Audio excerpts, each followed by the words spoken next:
yo puedo hacer.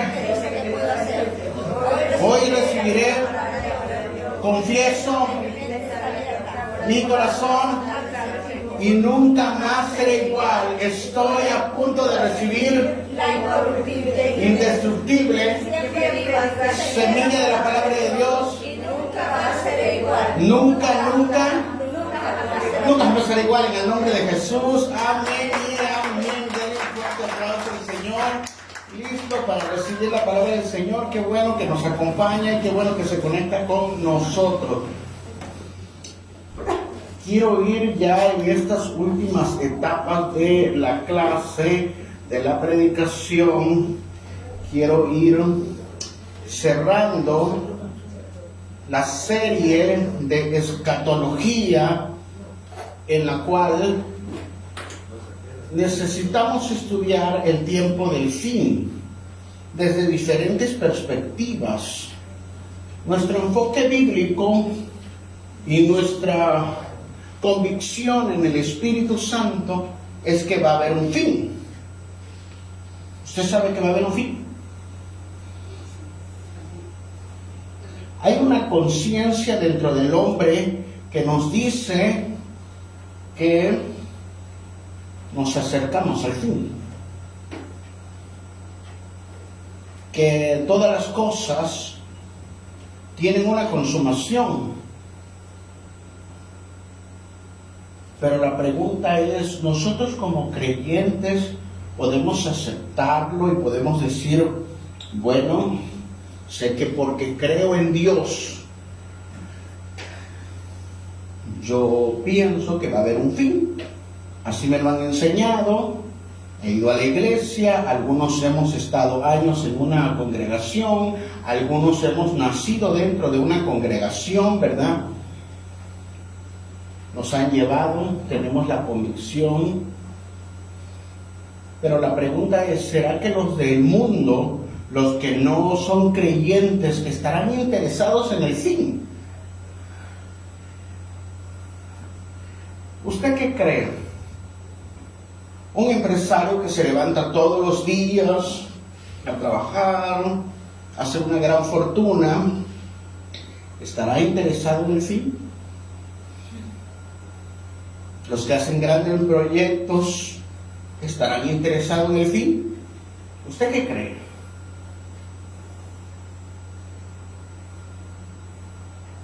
Una persona que se dedica, por ejemplo, a la ciencia, ya sea medicina, o ya sea física, astronomía, ¿será que están pensando en el fin? Porque nosotros nos dicen, como creyentes, que somos fanáticos, que somos personas que cualquiera nos engaña, que nuestra fe es pura superstición. Eso quiere decir que nosotros creemos en cuentos de hadas. Un filósofo, un psicólogo, ¿estará pensando en el fin? El mundo que se divierte sin temerle a nadie, ¿estará esperando el fin?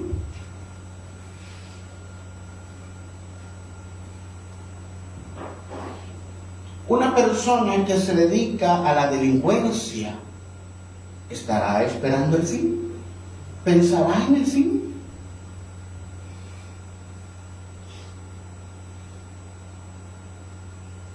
¿O nada más esto es del creyente? Y por eso me di a la tarea de hacer este estudio desde diferentes puntos de vista, claro, sabiendo que nosotros como hijos de Dios, la revelación de la Escritura nos ha sido abierta por medio de Jesucristo. Pero también quise ver las perspectivas desde otros ojos. Dichos de otra forma, podernos poner en los zapatos de otra persona. Por eso el empresario le decía, ¿será que el empresario no está pensando en el fin? Y usted podrá decir que no, y claro que sí.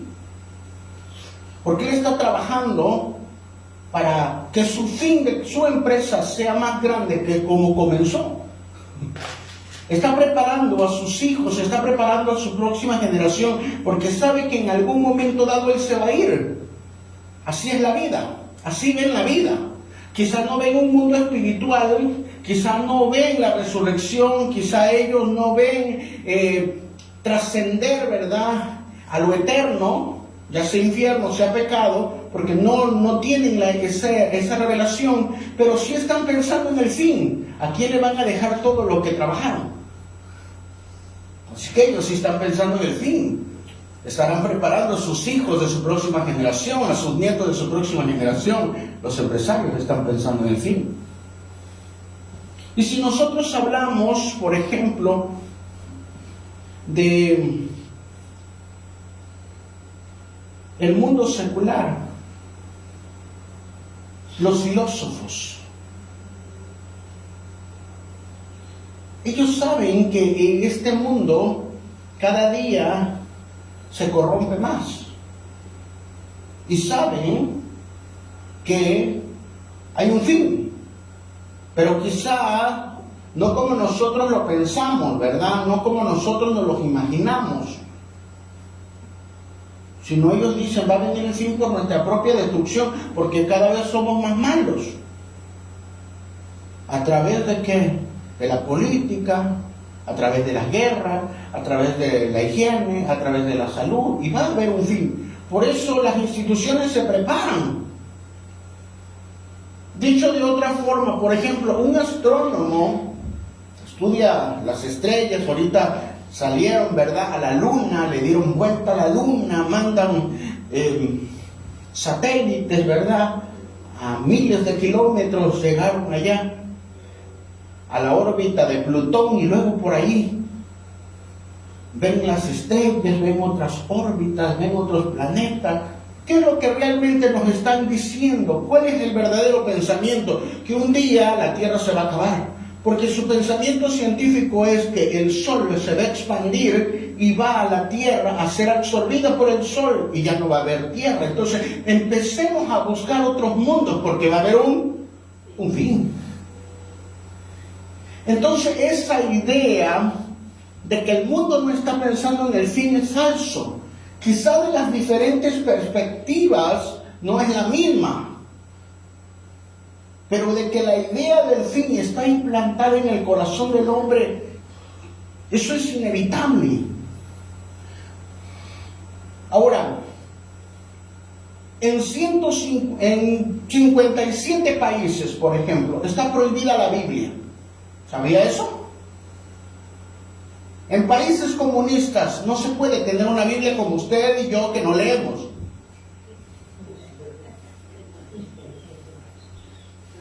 En algunos países solo tienen el Nuevo Testamento, y en algunos países la meten de contrabando.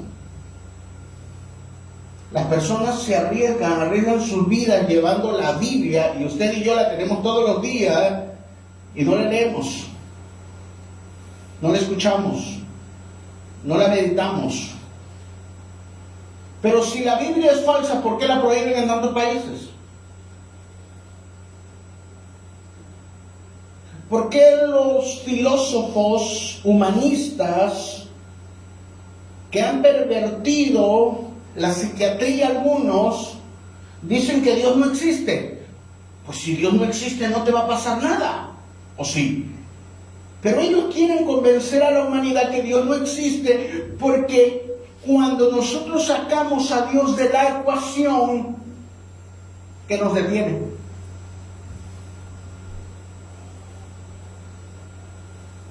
La Escritura nos muestra que hay un fin y que va a haber tarde o temprano un juicio. Y eso las personas nos detiene entre hacer lo bueno y hacer lo malo, porque tarde o temprano vamos a ser juzgados por todas nuestras obras.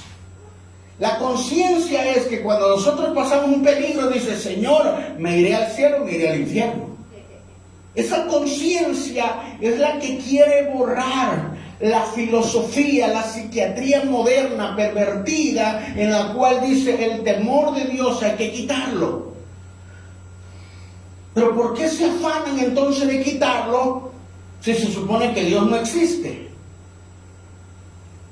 Hoy quisiera que meditáramos en cómo el entendimiento está eclipsado, la conciencia está eclipsada para que la humanidad no vea que hay un fin.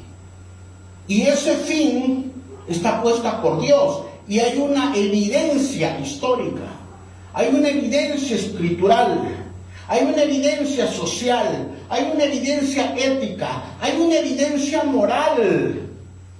Porque lo que nos detiene a hacer lo bueno, lo malo, es la moral, la revelación, buscar el reino de los cielos. Así que por eso sigamos escudriñando la Escritura en el entendimiento de este año de la justicia, pero bajo la lupa escatológica, bajo la lupa de lo que realmente dice la Escritura con respecto al fin. Y entonces nos vamos a dar cuenta que muchas de las cosas que nos han dicho, que nos han contado dentro del secularismo, dentro del mundo, dentro de las escuelas,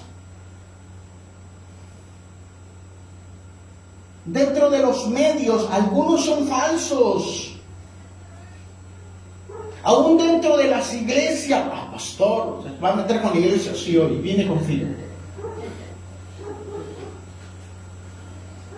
Porque ya no estamos predicando Biblia, ¿qué estamos predicando? Entonces en cierta época iba a pasar un cometa. Lo anunciaron los astrónomos. Así que un predicador se paró el domingo en su congregación y dijo, el fin viene. ¿El fin viene? Sí, sí viene el fin, hasta ahí está bien.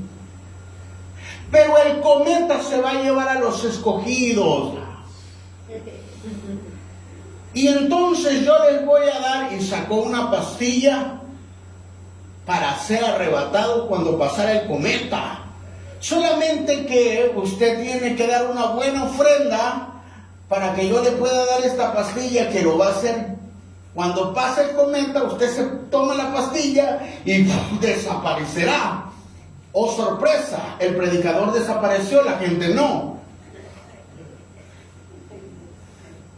Porque muchas congregaciones y muchas personas están siendo engañadas y están siendo estafadas, es la respuesta, es la idea principal. Están siendo estafadas por aquellas personas astutas, con malicia, que abusan de la inocencia de una feligresía la cual no ha estudiado la Escritura. Y por eso nosotros debemos decir, sí hay un fin. Hay una idea de un fin. Pero ese fin no es para destrucción.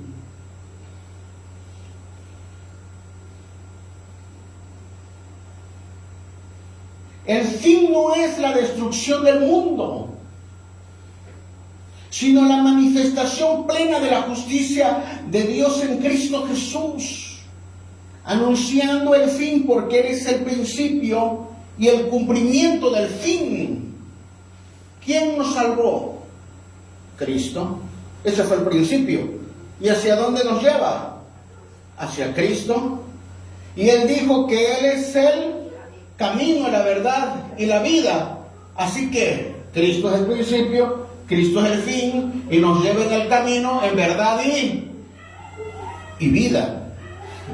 No nos lleva atemorizados, no nos lleva con miedo, no nos lleva diciendo, ahora yo ya pagué, pero tú también tienes que pagar.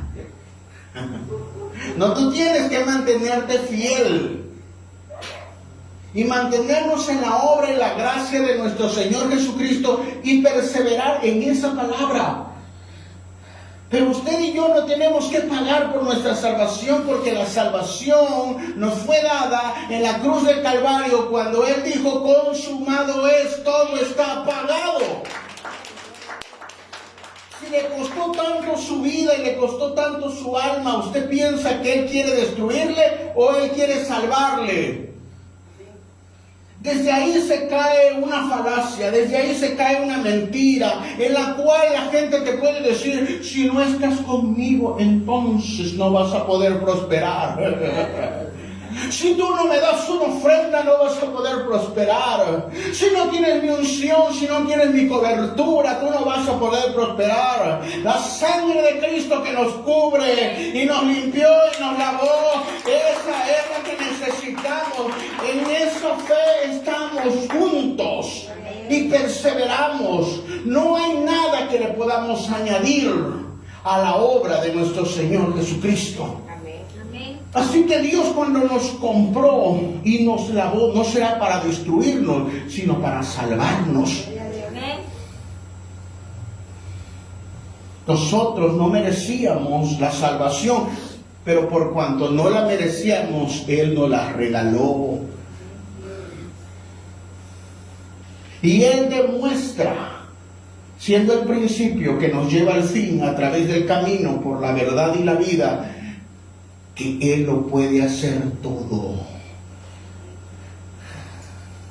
Porque si dependiera de nosotros, ¿cuántos nos creemos perfectos?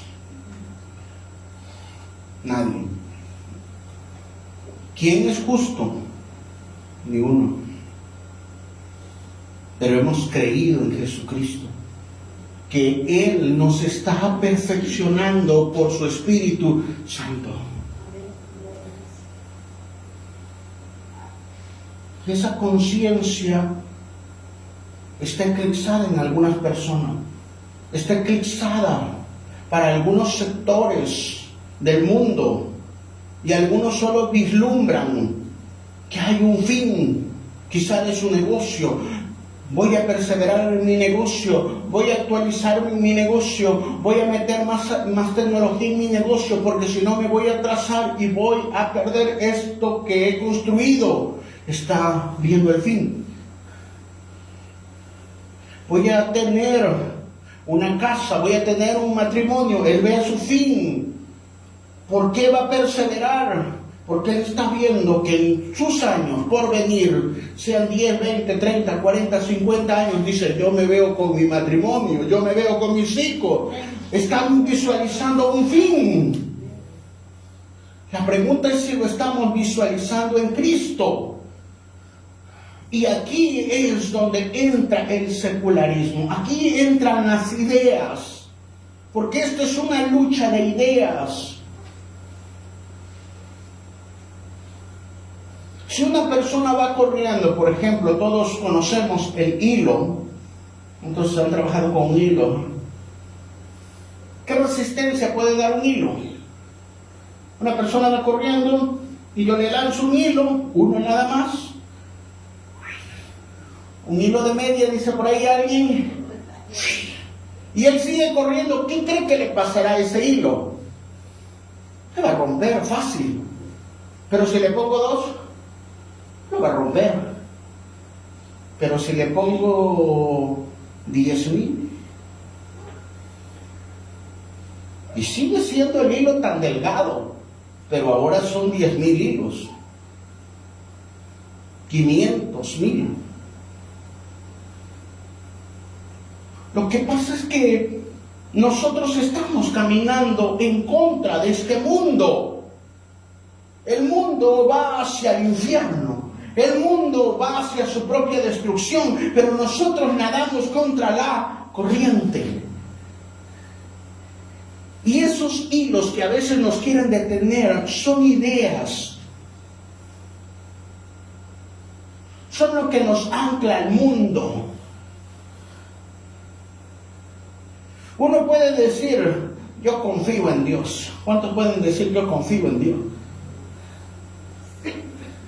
Yo confío que Dios tiene en sus manos mi salud, porque le da un dolor de cabeza, pero sabe que tiene el paracetamol.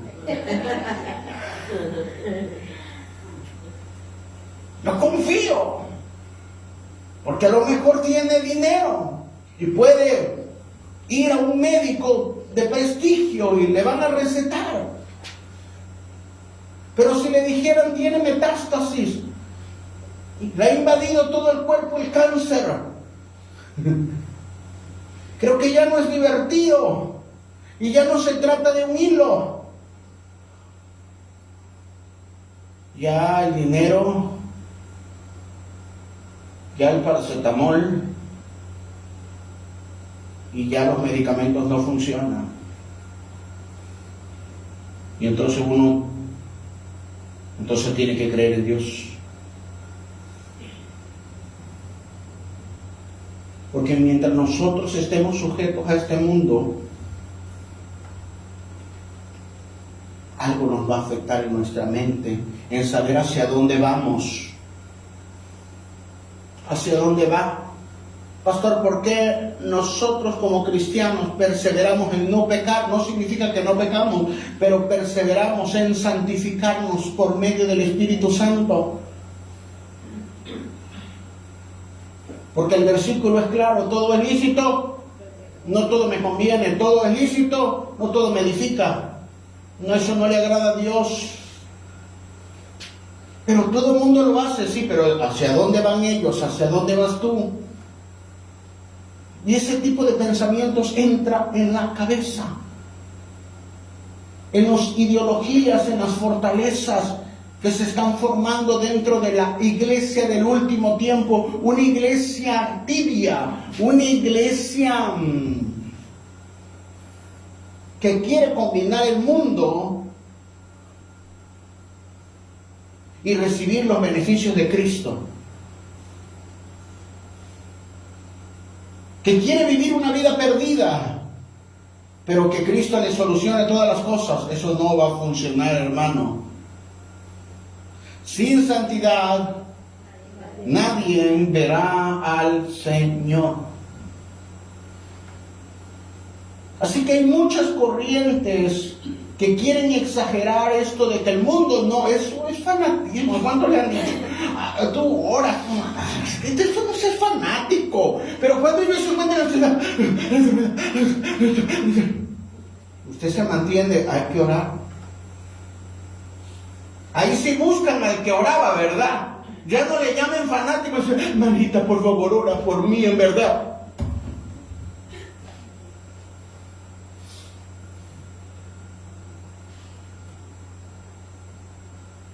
O niegan, eso es mentira, el fin no va a venir, el infierno está aquí. Sí, claro, más se vive con la suegra. Se me chispoteó. Ambas corrientes a veces malinterpretan lo que realmente dice la Escritura del fin.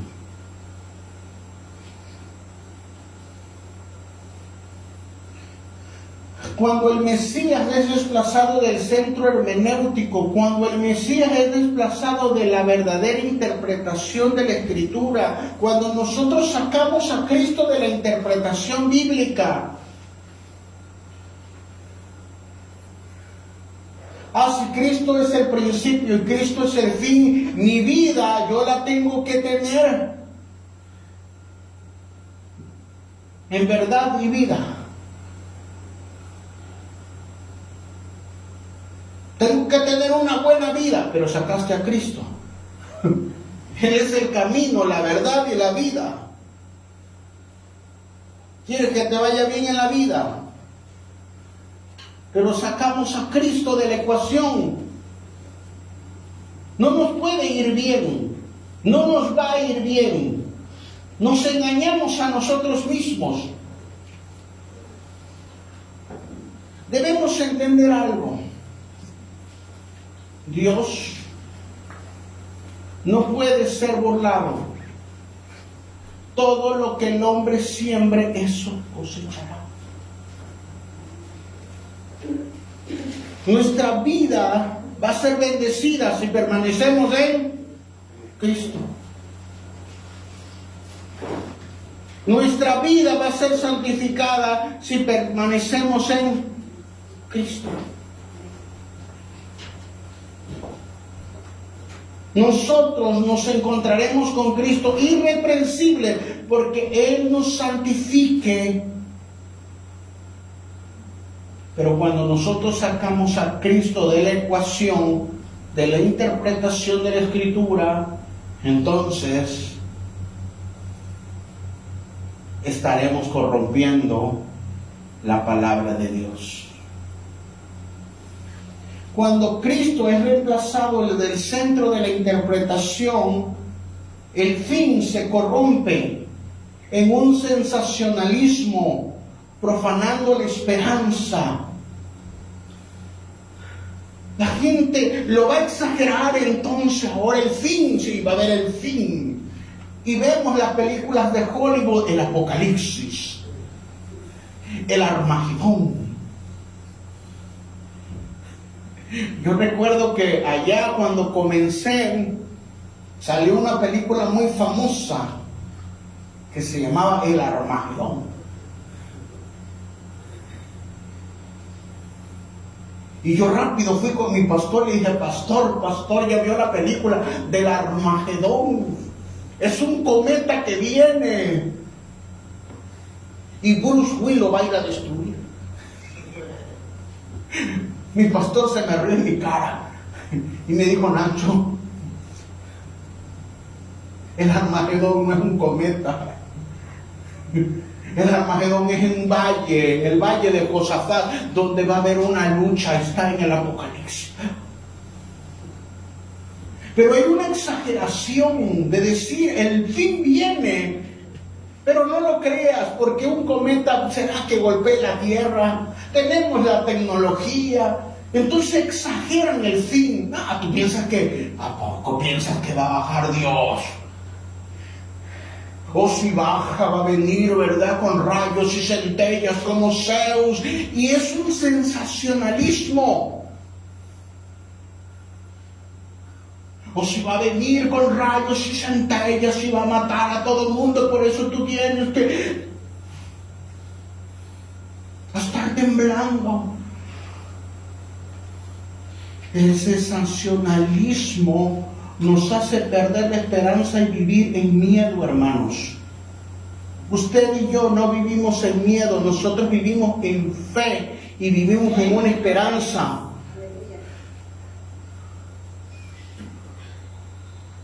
Usted no debe vivir en miedo, usted debe vivir en fe y en esperanza. Todo lo que estamos haciendo es para buscar a Dios, permitiendo que el Espíritu Santo cada día nos perfeccione. Y sabemos que si perseveramos, cuando venga el Señor, nos va a arrebatar. Porque Él no es hombre para que mienta, ni hijo de hombre para que se arrepienta. Él dijo que te iba a perfeccionar y te va a perfeccionar, porque no es por nuestra fuerza, sino por el poder del Espíritu Santo. Así que no exageremos. Hollywood se encarga de eso. Nos hace perder la esperanza. Todos son malos, todos. Y el secularismo niega la consumación. Eso no va a ocurrir. Las ideologías de género están diciendo que ya no hay que ver lo biológico, es como uno se crea. Yo me creo. ¿Qué me creo hoy? Y lo que yo me crea, eso soy, negando nuestra propia biología. Usted no puede estar de acuerdo con la escritura que dice varón y hembra los creó, pero su célula produce solo hormona de hombre, solo hormona de mujer. Eso se llama biología. El secularismo dice no hay Dios. Saquemos a Dios de la ecuación. Pero la propia naturaleza La propia esencia de la naturaleza nos dice qué somos, quiénes somos, para qué estamos aquí, y cada cosa y cada ser viviente sabe cuál es su lugar. Me encanta Mufasa, cuando se encuentra por ahí a Rafiki y le dice: recuerda quién eres.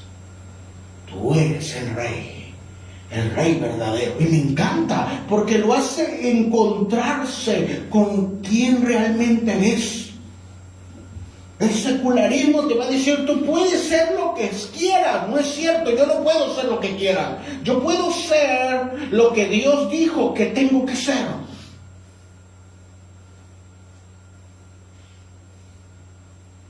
Y esa convicción nos la da el Espíritu Santo. La convicción del Espíritu Santo. Hay tantos pensamientos, pero ¿cómo terminan? Es la pregunta. Y por eso segunda de Pedro nos dice, quiero terminar la antítesis. Cuando Cristo es reemplazado del centro de la interpretación, el fin se corrompe. El sensacionalismo o la exageración profana la esperanza. Ya la gente no tiene esperanza. Y el secularismo, decir que las cosas no existen, niegan el fin. Ambos oscurecen el juicio, fracturan el propósito redentor y desfiguran la perspectiva del reino de Dios. ¿Hacia dónde va usted? Hacia el fin. ¿Qué es el fin? Cristo. ¿Hacia dónde voy? Hacia Cristo. Por eso me gusta Efesios 4:11-13, dice: y él mismo constituyó a unos apóstoles, profetas, evangelistas, pastores y maestros, a fin de perfeccionar a los santos, para que lleguen a la unidad de la fe, a la estatura del fin, a la estatura de Cristo. ¿A quién terminaremos pareciéndonos? A Cristo.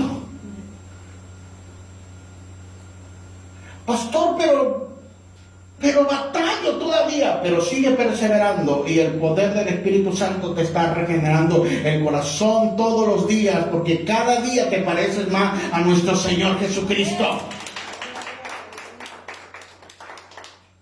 Esa es la esperanza que nos da el Evangelio. Ambos oscurecen, tanto el sensacionalismo como el secularismo, oscurecen el verdadero propósito. El verdadero propósito es que en esta tierra estamos siendo santificados, convertidos, santificados y glorificados. Convertidos instantáneamente por el Espíritu Santo, glorificados cuando seamos arrebatados instantáneamente, pero en el proceso del inicio al final hay una trayectoria en la cual el Espíritu Santo nos está santificando todos los días. No hay día que el Espíritu Santo no nos está santificando. Por eso, entre más el mundo se corrompe, usted y yo cada vez decimos: wow, el mundo cada vez está más perdido. ¿Ha dicho eso?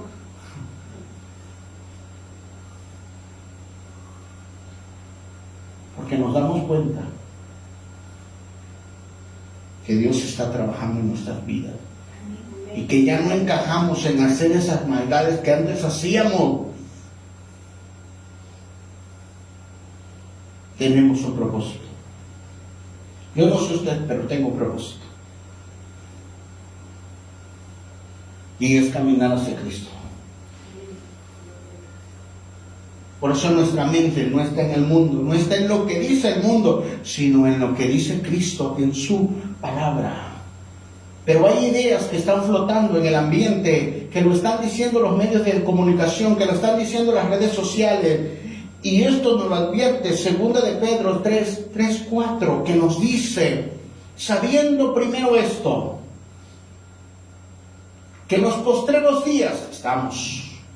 Sabiendo primero esto, que en los postreros días vendrán burladores, andando según sus propios deseos, andando en sus propias concupiscencias y diciendo, ¿dónde está la promesa de su advenimiento? ¿Dónde está?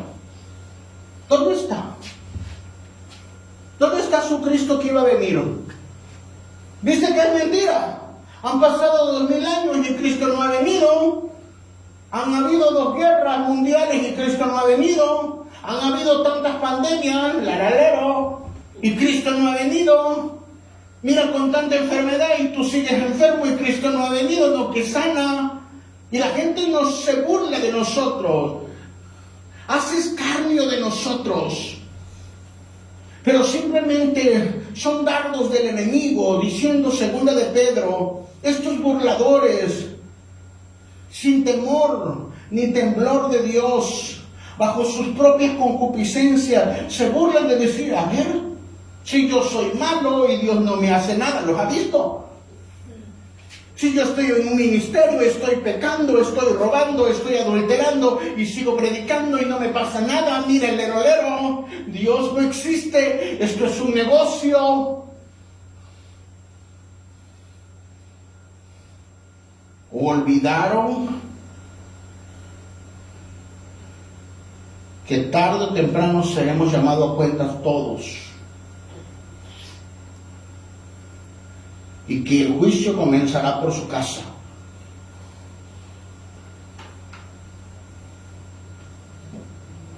Por eso muchos ministerios le pueden robar a sus iglesias ahorita. Pero ¿acaso piensan que ellos no van a ser llevados a juicio delante de Dios? Por las almas que se perdieron, por las almas que estaban a su cargo.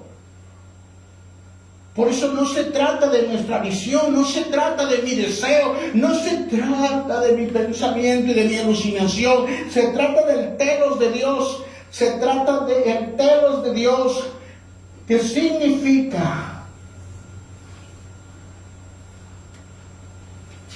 la redención de las almas.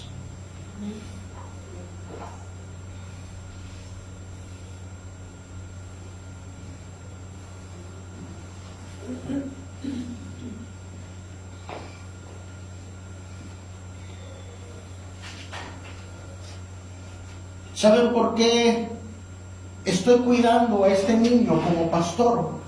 Porque él es salvo. Y como pastor, mi trabajo es cuidarlo, ir acompañándolo. Yo no lo salvé, yo no lo compré con mi sangre, lo compró Cristo. Pero mi trabajo es cuidarlo, no explotarlo, no aprovecharme de él, sino llevarlo, porque sé que él es un hijo de Dios. Que no le dé un fuerte aplauso. Cuando uno como pastor entiende cuál es el propósito de que las personas vengan, no es para descargar nuestra frustración con la feligresía, no es para que ellos cumplan mis deseos como la lámpara maravillosa, es para cuidarlos, para caminar como familia. Y caminamos en este mundo caído, pero caminamos juntos, porque en Cristo Jesús somos la familia de Dios. Y este mundo nos ha hecho pensar otra cosa, porque hay burladores, dice 2 de Pedro,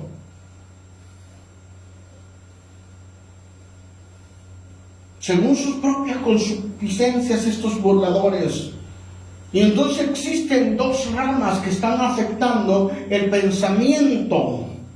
Número 1, la distorsión escatológica surge cuando el texto se separa de su eje cristocéntrico y canónico. Diga Cristo y Biblia. Cristo y Biblia. Cuando usted Mire al fin, Cristo y Biblia. Y entonces dice, no, pastor, es que yo me vi Volver al futuro 1, volver al futuro 2, volver al futuro 3, y entonces ya sé qué significa el fin. No, hermano, Biblia. Nosotros no podremos entender el fin si no vemos la Biblia. ¿Qué dice la Biblia? Alguien vino conmigo alguna vez y me dijo, ¿ya leíste el Código Da Vinci? Dice que Jesucristo tuvo una esposa y que no sé qué. ¿No te da miedo de que sea verdad? ¿Y no te da miedo que... Le dije, mira, existen más de 6,000 rollos, algunas copias originales, papiros, de manuscritos del siglo II, de la escritura. Lo que tú estás leyendo es una novela, y de ciencia ficción y de las baratas. El secularismo quiere desprestigiar nuestra fe, pero nosotros como hijos de Dios tenemos que tomar la responsabilidad de decir, mi fe está fundamentada en la palabra de Dios. Porque cielo y tierra pasarán, pero su palabra no pasará. La gente puede tener ciencia, la gente puede tener estudios, pero cuando se enfrenta a algo de vida y muerte, cuando tú te agarras a la fe, nada puede detenerte. La muerte tiene que retroceder. El cáncer tiene que desaparecer. Todo tipo de maldad, todo espíritu demoníaco tiene que retroceder. Porque ni lo alto ni lo profundo, ni los principados, ni las potestades, ni toda cosa creada nos pueden separar del amor de Dios. Eso es real. Esa es la verdad. No nos puede separar la muerte. Cuando Dios nos lleve o seamos arrebatados, será porque es la voluntad de Dios, no la voluntad de nadie.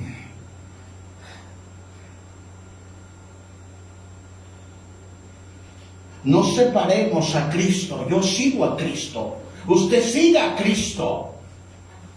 ¿Lo que estoy haciendo se parece a lo que dice Cristo? ¿Cristo pagó por usted para que esté en miedo? ¿Esté en temor? Si vivimos en arrepentimiento, si vivimos perseverando en su palabra, no hay por qué temer. Si nosotros creemos las promesas de la palabra, las promesas las da Dios, el cual nunca ha sido mentiroso, el cual no hay mentira en Él, porque Él es verdad pura, amor puro. Y si te dio una promesa, la va a cumplir. Nosotros creemos y damos promesas. Bueno, pues, si tengo, te ayudo. Te prometo, pero si tengo, te ayudo. Y si no tengo, pues no te voy a poder ayudar. Pero Dios no tiene escasez de poder. Dios no tiene escasez de recursos. Y Dios no tiene escasez de amor. Así que cuando soltó una palabra sobre tu vida, sobre tu casa, sobre tu familia, espérala porque se cumplirá.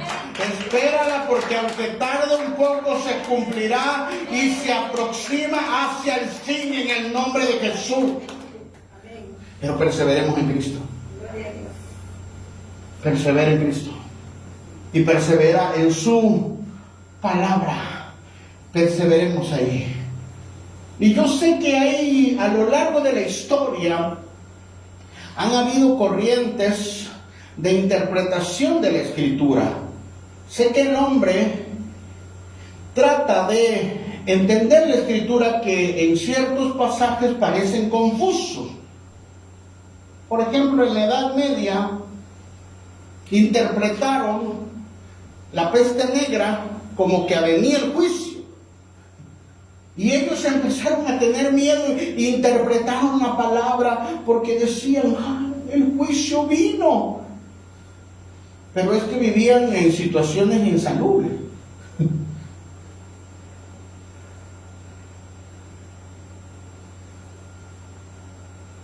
Entonces, el deterioro de la salud se manifestó y vino una peste, muerte,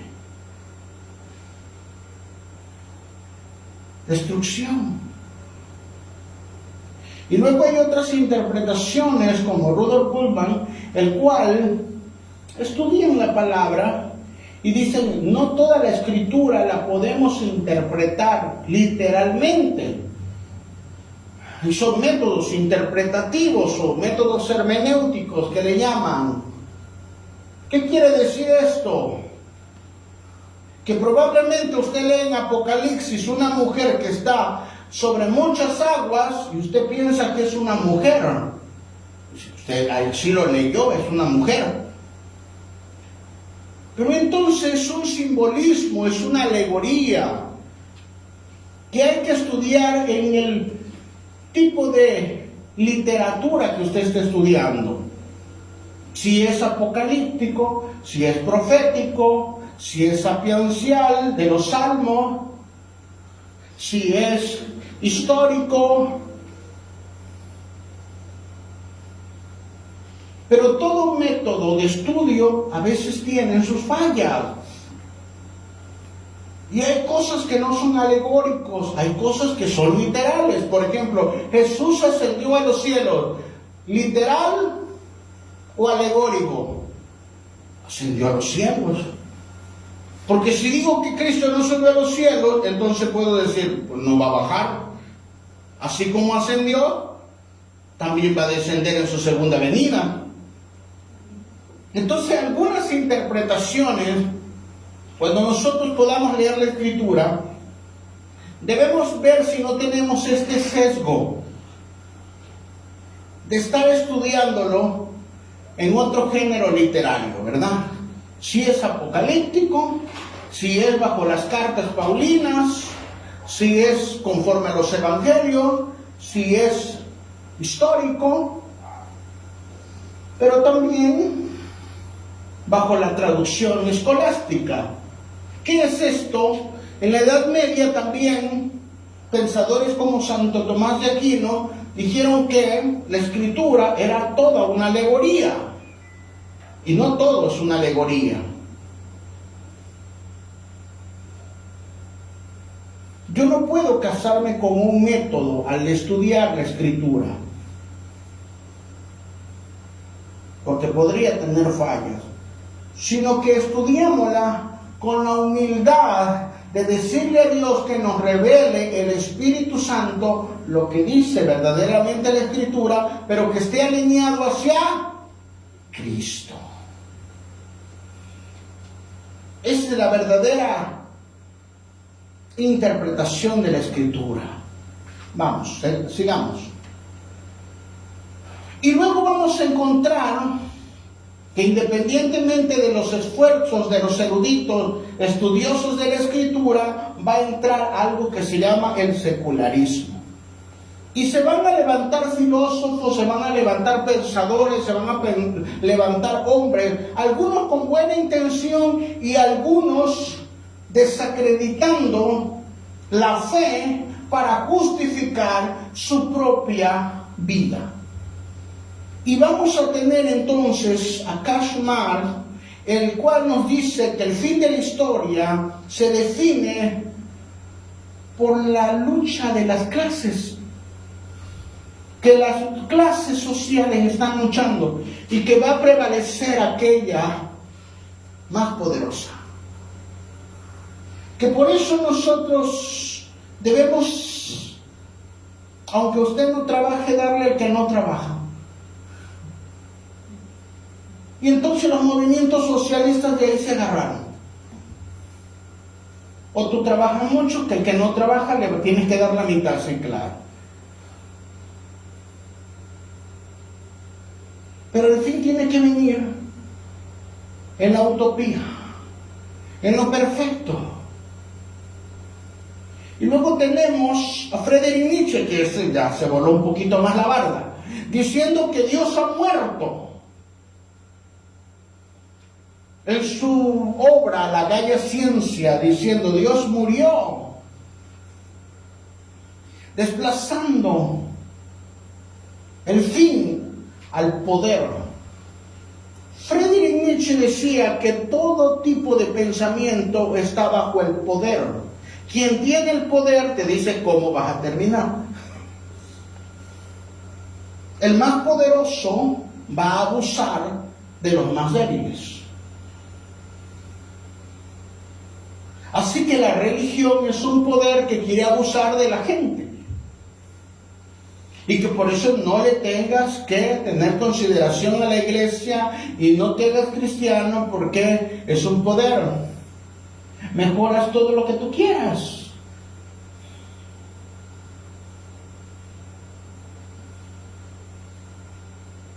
Y terminó loco. Y Jean-Paul Sartre, que es otro filósofo secular, dice, ¿cuál es el fin? Pues es que yo no le encuentro un fin. ¿Cuál es el fin? No sé. Toda la vida hay que buscar el fin. Y prueba aquí, y prueba allá, y prueba por acá.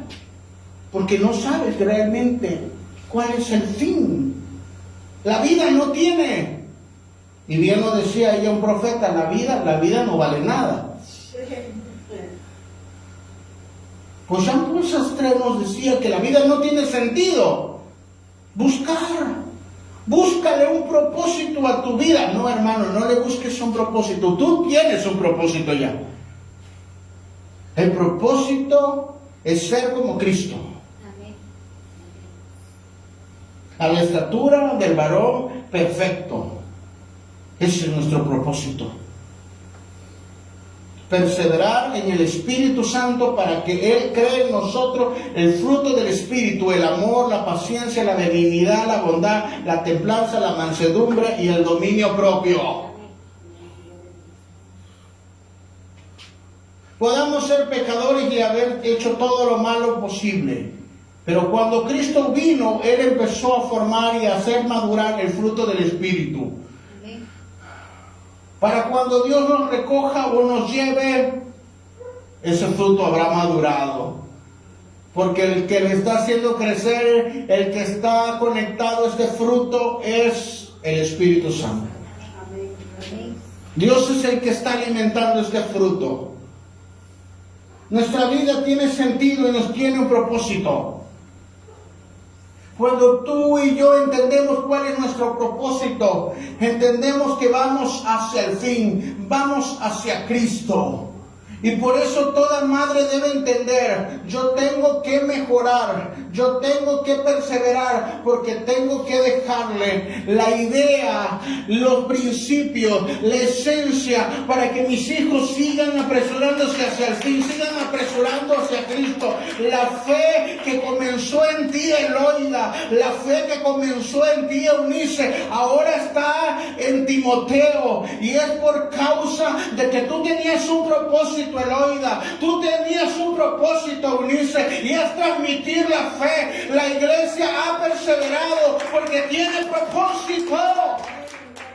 Yo y tú tenemos un propósito. Este ministerio tiene un propósito: liderar un avivamiento. Amén. Nuestro propósito es levantar líderes, levantar familias, cuidarlas, ayudarlas, no para mi misión, sino porque el poder de Dios vendrá. Y la iglesia se va a levantar, haciendo milagros, maravillas y prodigios.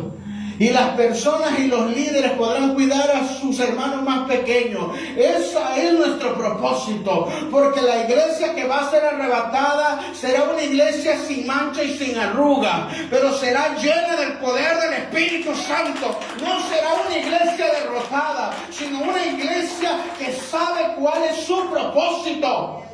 Ah, no, ya. Paul Sartre dijo que no tenía propósito, pero yo sí. Y por eso murió también abandonado. El secularismo, la filosofía, la modernidad produce una corriente que erosiona la esperanza escatológica, como no hay un fin. Oye, tú puedes, a lo mejor ya llegaste. ¿Hacia dónde vas? Pues no sé, le preguntan a Jacob. ¿Hacia dónde vas? Pues no sé. Y no sabes, a lo mejor ya llegaste. Pues es que no sé. Y si tú le preguntas a Friedrich Nietzsche, ¿no sabes que un día te vas a encontrar con Dios? Dice, no, Dios ya se murió. Ya nadie cree en Dios. Ya nadie le teme a Dios. Y si no le temo a Dios, yo puedo hacer lo que quiera. ¿O será que quiso sacar a Dios para no rendirle cuentas a alguien?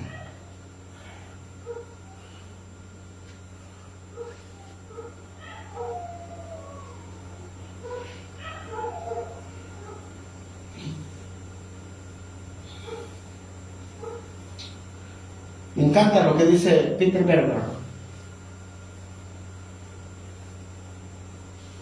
Nos dice que él, como haciendo un análisis social, nos dice que el secularismo no elimina el sentido de lo último. El mundo, se lo voy a parafrasear de otra forma, el mundo está consciente de que hay un fin. El mundo. Pero a veces no lo va a expresar públicamente. La secularización no elimina la necesidad del sentido último, sino la fragmenta en micronarrativas privadas. Y es por eso que hay ciertos sectores de la sociedad que no te predican de Cristo. En la política, no. Hace algunos meses un diputado se paró en la tribuna y dijo, Dios los bendiga. Todo el mundo se paró en su contra. Oh, pues todo el mundo me ataca. No, yo ya no voy a decir que soy cristiano y voy a ser de la secreta. No. Yo no soy de la secreta. Los estudiantes no deben ser de la secreta. Quiero decirte, estudiante, que muchos de tus compañeros están pasando en depresión. Muchos de tus compañeros tienen pensamientos de suicidio. Muchos de tus compañeros, sus padres se están divorciando. Muchos de sus compañeros están pasando situaciones difíciles. Y muchos de ellos se acercarán a ti diciendo, te veo tranquilo, te veo diferente. Es que Cristo es el que me mantiene. Pero tienes que ser lleno del Espíritu Santo. Sé lleno del Espíritu Santo. Sé lleno del Espíritu Santo. Oh, madres de casa, amas de casa. La comadre, la vecina, no es para chismear, sino cuando la vecina te diga, tengo un problema, yo le voy a decir, yo salí de ahí donde estabas, pero te voy a ayudar a orar. Vamos a orar, vamos a buscar de Dios, vamos a creer que no vas a terminar así. Y le vas a impartir fe. Porque el mundo está siendo destruido.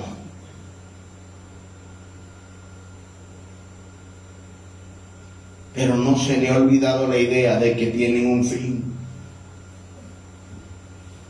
Oh, tuvieron fin de su negocio, tuvieron fin de su matrimonio, tuvieron fin de la relación con sus hijos, tuvieron fin en algún área de su vida, y nosotros le tenemos que predicar a Cristo. No tiene que ser nuestra fe privada, es una fe pública, una fe que arde en el Espíritu Santo. Y este mundo quiere decir, oh, tú eres el malo. ¿Por qué no andas con una, con otra, con otra, con otra, y con otra, y con otra? Porque el que anda con una, y con otra, y con otra, y con otra, y con otra, es como la manzana que todo el mundo la muerde. ¿Quién se quiere comer el retazo al último? Nadie.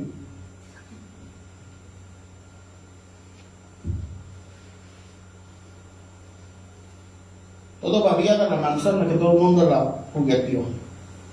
Y no estoy hablando de manzana. Nuestra fe es pública. Nuestra fe no es privada. Nuestra fe es misericordiosa. Nuestra fe es Cristo. Para cada problema de la sociedad, que está escondido ese problema, la gente cree que hay Dios, pero si habla que hay Dios, ay, la gente se va a molestar. Mis hijos se van a molestar.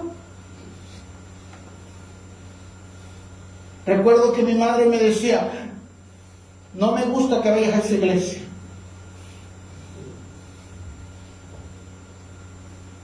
Y tiene que ser del evangelio completo cuadrangular en México de los últimos tiempos.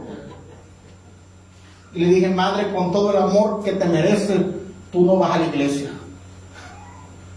Y yo tengo que perseverar en la iglesia. Nuestra fe no tiene que ser privada. Y tuvimos que perseverar por un tiempo, pero luego toda mi casa se convirtió.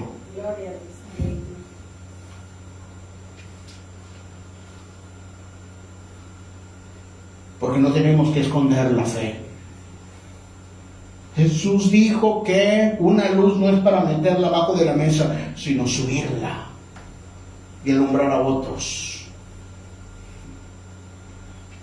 La gente puede decir que soy un loco, un fanático. Mis compañeros alguna vez me lo dijeron, pero algunos ya no están vivos.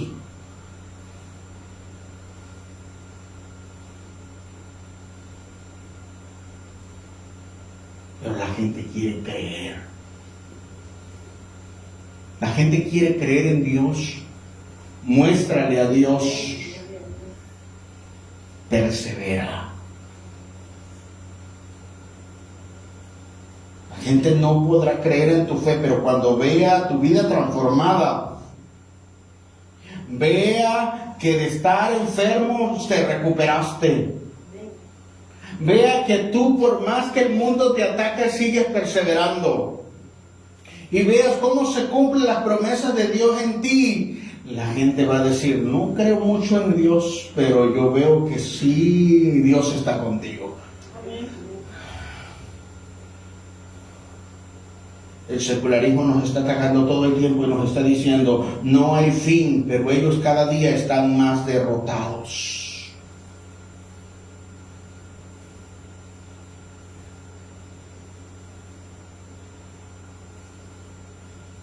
Y aquí voy un poquito más fuerte.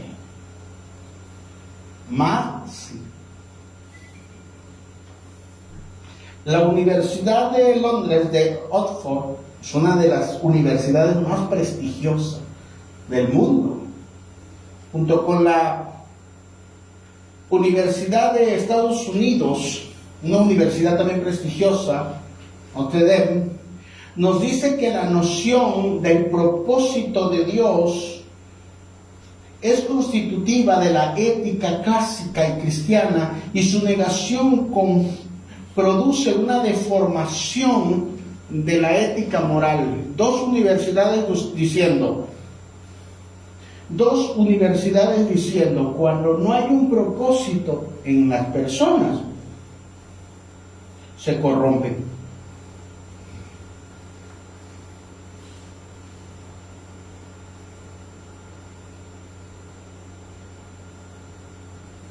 Hermanos, todos vamos a pasar a un juicio.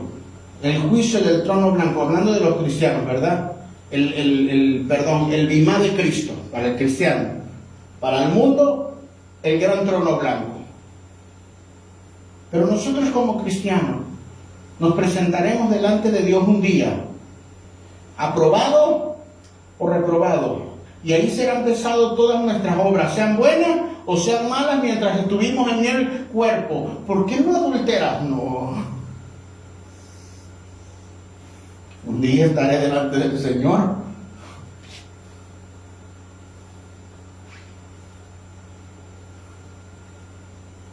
¿Por qué no haces lo que todo el mundo hace? Porque un día voy a dar cuenta. Voy a dar cuenta hasta de mis palabras, de toda palabra corrompida. Y ahí va el chisme, ¿verdad? Toda palabra corrompida vas a dar cuenta.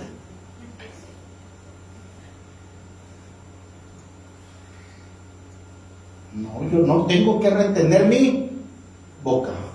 Tengo que retener mis labios, porque voy a dar cuenta. De mis obras voy a dar cuenta. Pero cuando quitamos esa conciencia de las personas, ¿qué nos detiene entonces?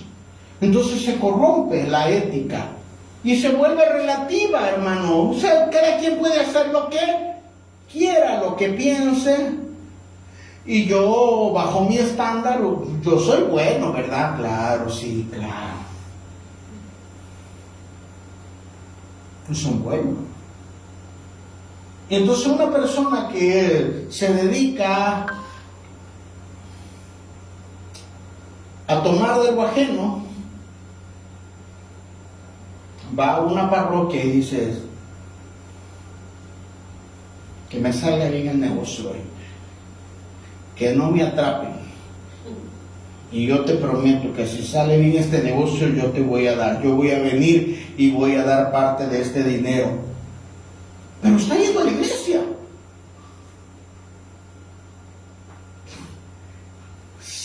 La relatividad, hermano,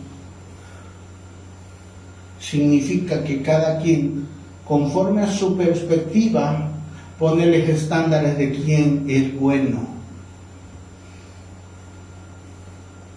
Pero los estándares no los pongo yo, no los pone usted, no los pone el mundo, no los pone la sociedad, los puso Cristo antes de la fundación del mundo. Porque todas las cosas están fundamentadas por la palabra de su poder.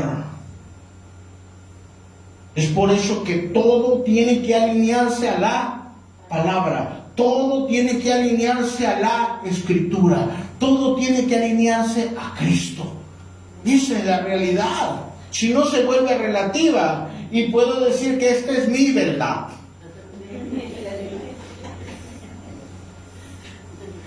Así que el telos, el propósito, no emerge de la materia ni de la voluntad humana, sino de la fidelidad de Dios, de la fidelidad divina. El que nos hizo nacer de nuevo nos va a llevar al fin en el camino, en la verdad y en la vida.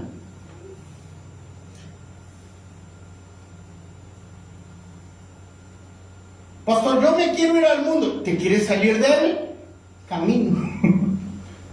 Pastor, pero yo creo que, mire, pastor, que si yo hago lo malo conscientemente y después me doy 2 golpes de pecho y después pongo una lana, 100 pesos, ¿verdad? Para que Dios me dé 1000, entonces Dios va a perdonar mis pecados. Entonces te diré lo que dice Pedro: perezcas tú. Ah, no, pastor, lo dice la Escritura. Porque no se puede comprar el don de Dios.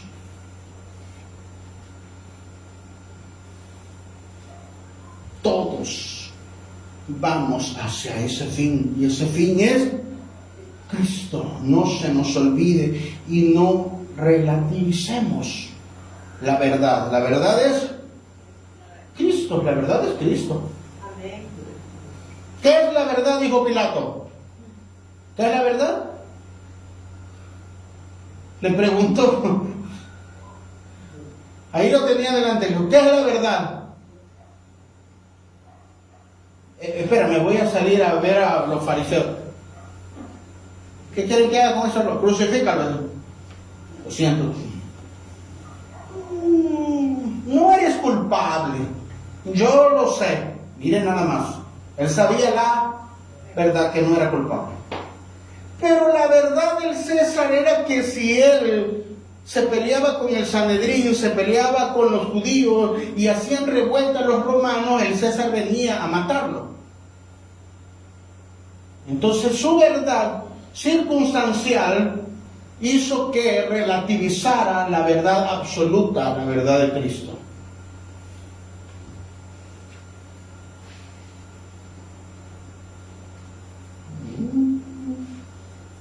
Sigamos. Más. Metamos cuarta y luego quinta. Entre la ilusión psicológica y el sentido trascendente, la controversia revela que la esperanza escatológica no evade el miedo. ¿Cuántos tienen miedo a morir?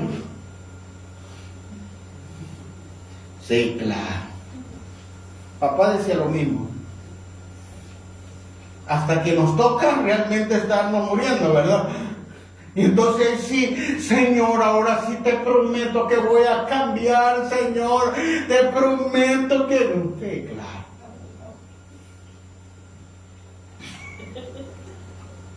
¿No?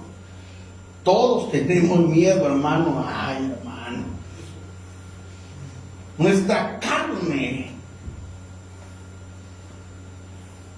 Yo soy un hombre que me ha dedicado a la oración, a la escritura, a leer la escritura.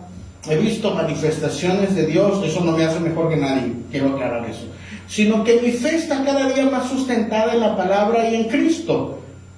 Sé que Dios va a bendecir, sé que Dios va a obrar, sé que Dios nos escucha, sé que Dios sana a la gente, sé que Dios sana de un cáncer. Sé que si viniera Él, nos vamos en este momento, hasta que un día nos dice el apóstol Mario, voy a estar en Chiapas, voy a estar allá en San Cristóbal. Y le digo a la pastora, pues vamos. Y entonces nos vamos en el transporte, y entonces vemos las cumbres, y las cumbres están hasta las nubes, y entonces, Padre nuestro que tenemos en el Señor, cuida, y el camionero, fum, fum, rebasando, Señor, ayúdanos, cuídanos, Señor, estoy en tus manos, Señor, que lleguemos. ¿Cuándo pueden entender esto?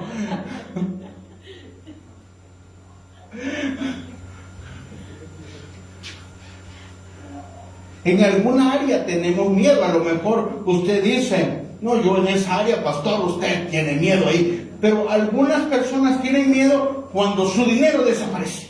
Entonces el camión no les hace nada, pero el dinero. Algunos es con la enfermedad. Esta sí me muero, pastor, no, ya me dio el patatón. Entonces cada persona tiene una área en la cual nosotros decimos, tengo miedo, pero perseveramos.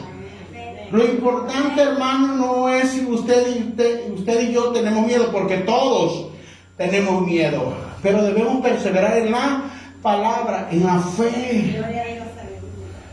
¿Usted piensa que Abraham, al subir a entregar a Isaac, no tenía miedo y decir, Señor, pero me lo vas a devolver, ¿verdad?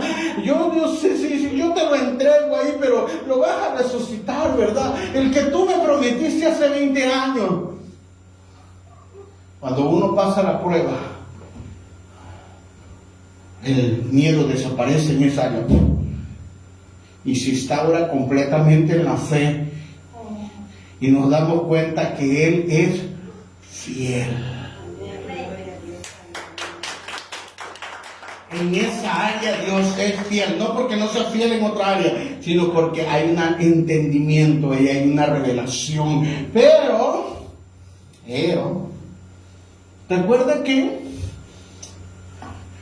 Nuestra disertación en este día, nuestra predicación se engloba en lo que dice el mundo. Ya vimos lo que dicen los filósofos, ya vimos lo que dicen los intérpretes de la Escritura en la Edad Media, por diferentes circunstancias, vimos a los filósofos seculares, pero ahora también vamos a ver la parte de la psicología. ¿Qué dicen los psicólogos del fin?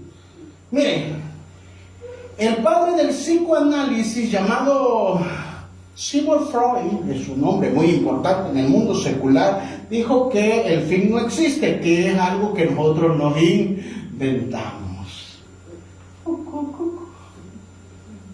No hay un fin, es que tu imaginación, tú tienes demasiada imaginación, pero si quitas tu imaginación, y eres un psicólogo secular muy prestigioso, pero para un psicólogo, otro psicólogo.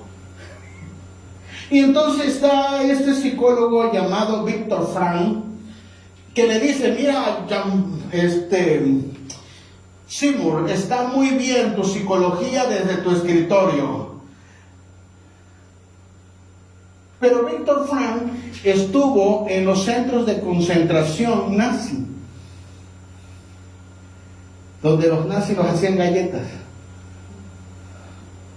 donde eran los centros de exterminio, donde los metían a los hornos.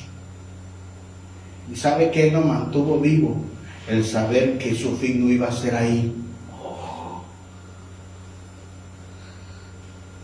Entonces puede haber un contraste entre una psicología secular de escritorio, pensando, que es una imaginación, y otra aferrada a Cristo, sabiendo que Cristo no era una imaginación, o Cristo lo salvaba o terminaba en los hornos de concentración. ¿Y qué creen? Frankl salió de ahí para testificar que la fe lo mantuvo firme aun cuando todos a su paso había muerte. Por eso una persona no sabe de filosofía, no le importa lo que dice el mundo secular, pero cuando tú dices, estaba enfermo y soy sano, mi familia estaba destruida y fue restaurado, mi negocio no avanzaba, pero Dios me ayudó, ahí vemos el poder de Dios, y lo que diga el mundo no nos puede mover. Lo precioso de la fe, cuando es una fe viva, no es una fe de escritorio, y menos de echar que meter.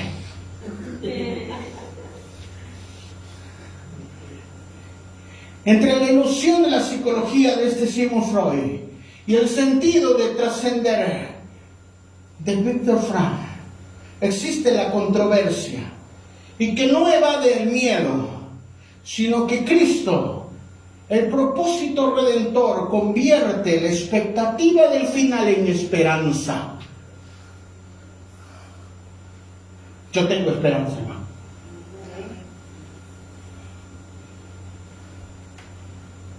¿Puede creer conmigo?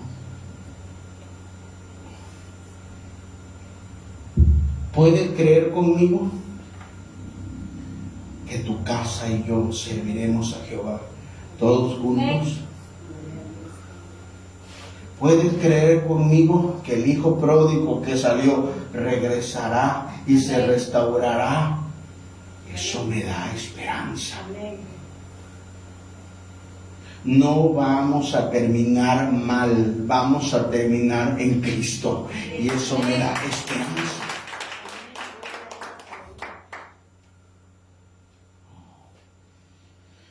Quiero ir cerrando.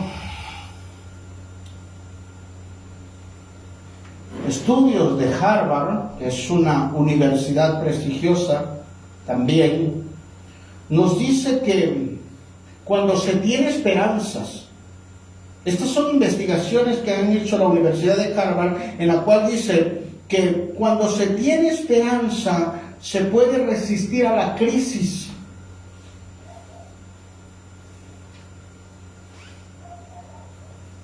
Cuando una persona pierde la esperanza, se deja morir. Ya no tiene caso, ya no lucha. ¿Para qué voy al médico? No va a pasar nada. ¿Para qué voy a ir a la iglesia? No va a pasar nada. ¿Para qué voy a pedir perdón? No. ¿Para qué voy a platicar con mi pareja? ¿Voy a platicar con mis hijos? No va a suceder. ¿Para qué voy a orar? ¿Para qué? Pero los estudios de Harvard nos dicen que cuando una persona tiene esperanza, puede superar la crisis.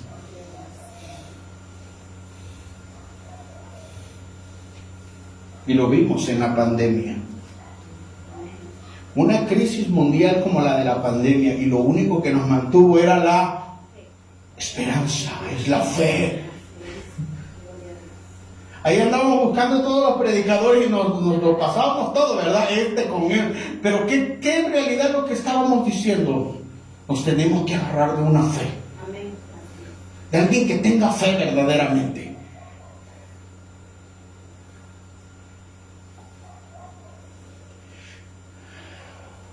La tradición rabínica nos dice y enfatiza que aunque tarde un poco, espéralo. Si alguien ha estudiado la escritura, es la cultura hebrea, esperando al Mesías. Y él dice, espéralo.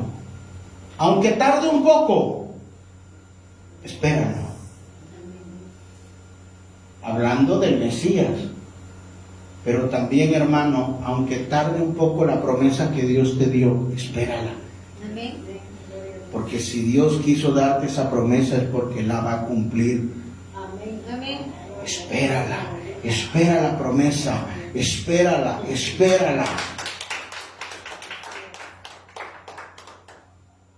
Albert Plantinga nos dice, es un gran filósofo, y nos dice que la incredulidad no siempre, y esto me impacta, la incredulidad no siempre proviene por la falta de pruebas.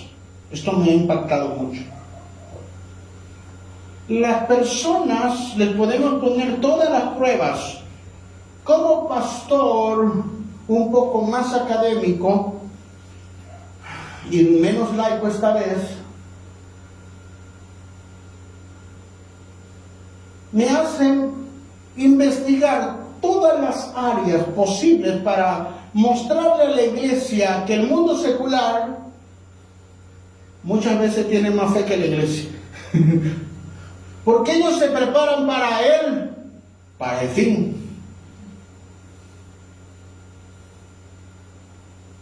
¿Sabía eso?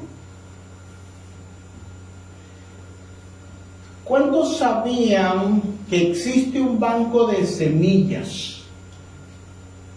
Ese banco de semillas ha recolectado todas las especies y las ha guardado por si viniera un cataclismo mundial, ya sea de peste, ya sea de destrucción, ya sea de efecto invernadero, y todas las especies están salvaguardadas en ese banco para volver a traer esas especies a la vida. Pastor, ¿qué me está diciendo? Que ellos ya se están preparando por si el mundo se destruye. Y la pregunta es, ¿el cristiano se está preparando? Porque si el mundo se está preparando, no es por falta de pruebas, hermano, sino porque resiste su corazón. Y la resistencia del corazón es decir, no hay Dios.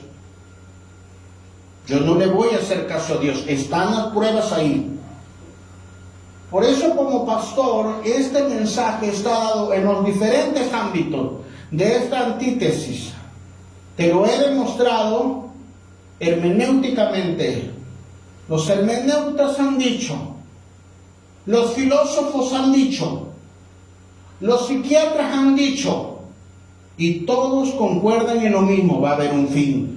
Algunos lo quieren borrar porque no lo quieren ver, porque su vida era un desastre y tendríamos que estudiarlos cada uno de ellos. Pero no significa que no pensaban en el fin. Plantinga nos dice que muchas personas no es que conozcan las pruebas, ahí están las pruebas, pero su corazón se resiste porque rechazan a Dios.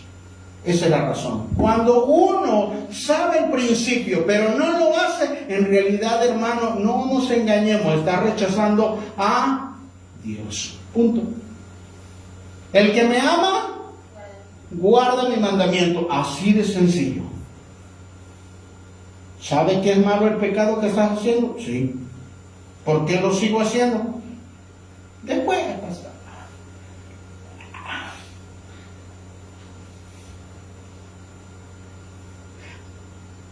Se quiere bien. Después, pastor, es que usted es muy intenso, pastor. Después, pastor, es que usted se proyecta. Bueno, no es por falta de prueba, no es por falta de predicación, no es por falta de evidencia, no es por falta de argumentos escriturales o seculares o científicos, filosóficos, hermenéuticos o psicológicos. Es porque no quiere la persona.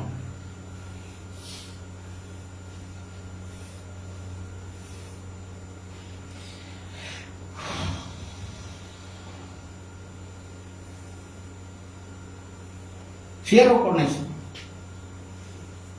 En el año de la justicia, solo en Cristo, juez fiel, la historia haya sentido. La verdad corrige las distorsiones. No es exagerar el Apocalipsis, es saber que el Apocalipsis es la revelación de Cristo. Y la esperanza está fundamentada no en una ilusión, porque Cristo es verdadero. El que nos borró nuestros pecados se llama Cristo y vive en nuestro corazón.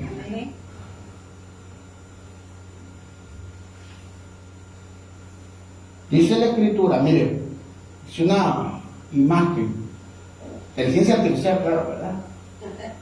De la parucía, de la venida de Jesucristo. ¿Por qué no ha venido Jesucristo? ¿Por qué no ha venido? Porque aunque hay burladores, porque la gente disocia la verdad, quiere disociarla entre el secularismo y el relativismo y el todo se vale.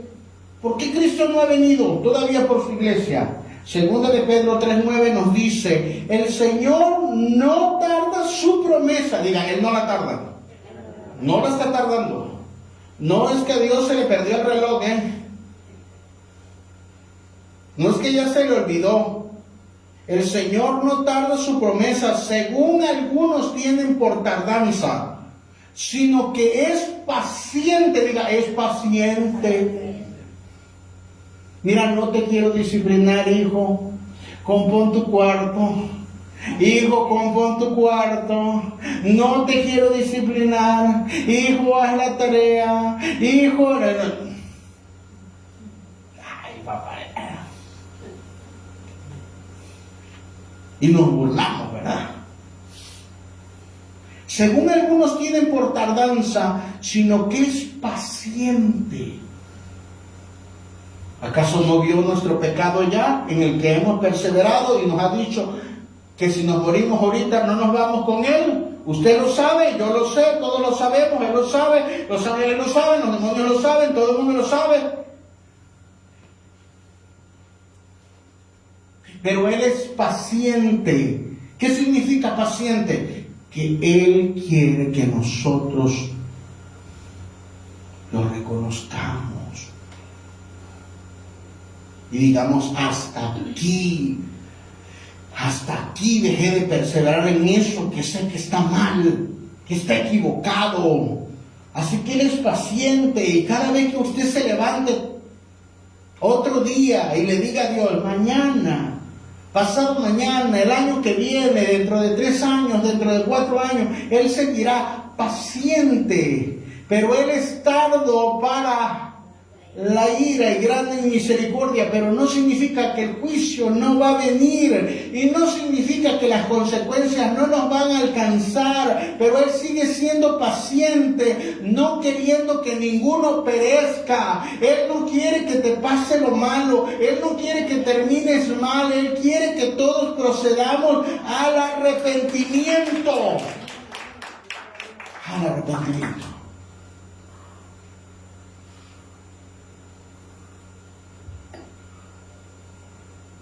en Cristo, el fin no se teme, no se diluye, se revela. En la historia no se dispersa, ahí está, demostrándolo. Se ordena la historia. El juicio no se evade, se va a cumplir.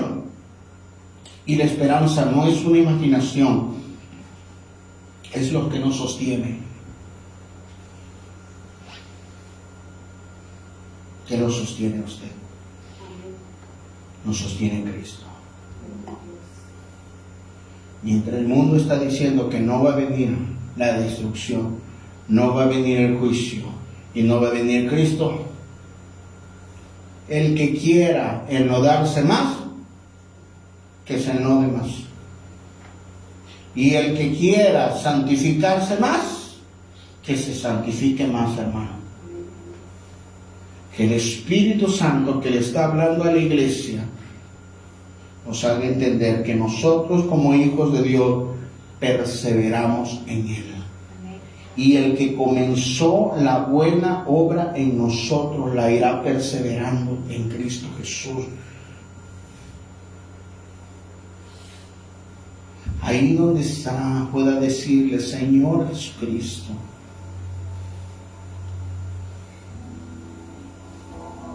muchas veces me he olvidado que el fin viene. Perdóname. Muchas veces por causa de que se han burlado de mi fe, he callado, he cedido. Hermano, tenemos que perseverar. Cristo se acerca, Cristo viene pronto. Recuerden lo que dijo Mardoqueo a Esther: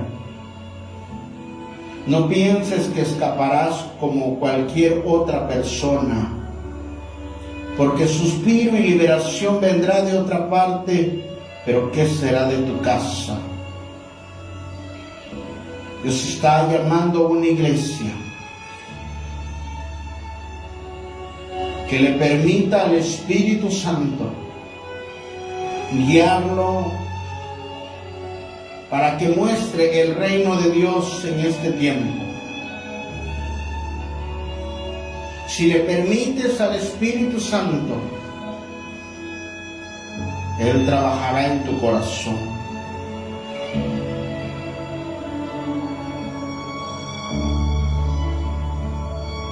En un mundo tan secular, en un mundo tan relativo, hay personas que quieren creer y te están viendo a ti y me están viendo a mí.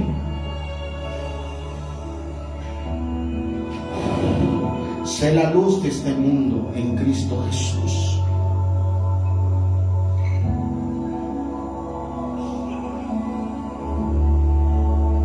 Personas que se acercan a ti, enfermas, háblales de Cristo, ora por ellos en Cristo Jesús. Muéstrales la fe del Evangelio en Cristo Jesús. Muéstrales que en Cristo se puede salir de las crisis y aún en medio de ellas se puede perseverar. Que el poder del Espíritu Santo fortalezca a la iglesia mientras camina hacia Él. Ni lo alto ni lo profundo, ni nada de lo que fue creado nos separará del amor de Dios. Sabiendo que son tiempos peligrosos, pero la iglesia está llena del Espíritu Santo.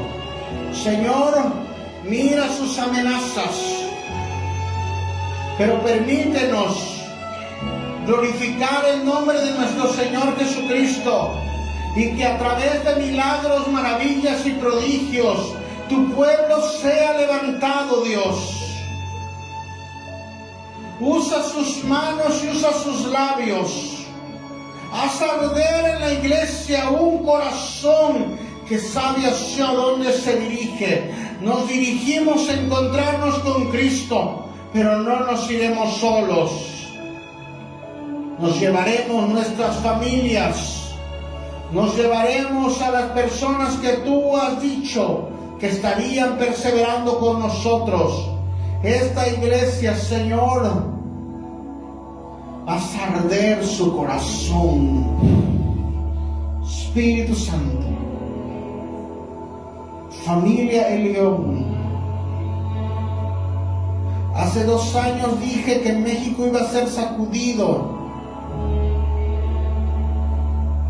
Hoy te voy a decir que tú también vas a ser sacudida.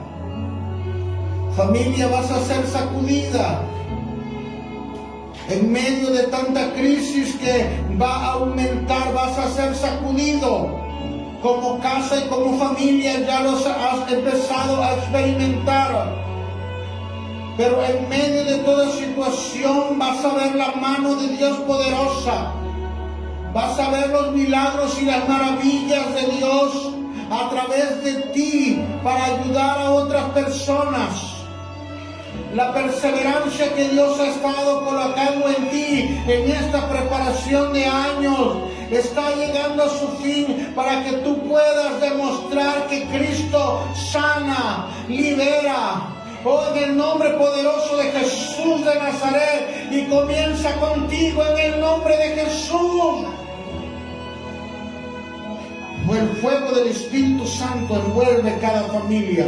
El fuego del Espíritu Santo los levanta a la oración. No será una carga, sino será un fuego, un deseo sobrenatural para poder perseverar, un deseo sobrenatural de la santificación, del poder de Dios en el nombre de Jesús. Dejará de ser una carga, dejará de ser algo que nos causa sacrificio humano y nos entregaremos a Cristo Jesús. El Espíritu del Señor descendió en el día del Pentecostés y transformó a Pedro y transformó a los 11 y transformó a los 120.